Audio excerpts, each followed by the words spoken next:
யாழ்ப்பாணத்தில் மதுபோதையில் மாதா சொரூபத்தை அடித்து உடைத்து தேவாலயத்திற்கு சேதம் விளைவித்த குற்றச்சாட்டில் ஆளும் தேசிய மக்கள் சக்தியின் தீவக அமைப்பாளர் உள்ளிட்ட 8 பேரை போலீசார் கைது செய்துள்ளனர். ஊர்காவற்துறை மெலிஞ்சிமுனை நாரையம்பதி மாதா தேவாலயத்தில் இருந்த சுமார் 50 லட்சம் ரூபாய் பெறுமதியான மாதா சிலையை அடித்து உடைத்துள்ளார்கள்.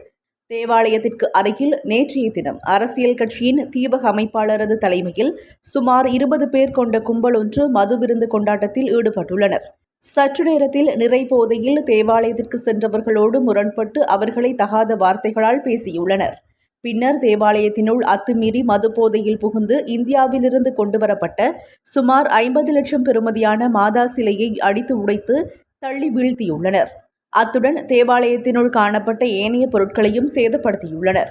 சம்பவம் தொடர்பில் தேவாலய நிர்வாகத்தினரால் ஊர்காவற்துறை போலீஸ் நிலையத்தில் முறைப்பாடு செய்யப்பட்டதை அடுத்து போலீசார் மேற்கொண்ட விசாரணைகளின் அடிப்படையில் அரசியல் கட்சியின் தீவக அமைப்பாளர் உள்ளிட்ட 8 பேரை கைது செய்து போலீஸ் நிலையத்தில் தடுத்து வைத்துள்ளனர்.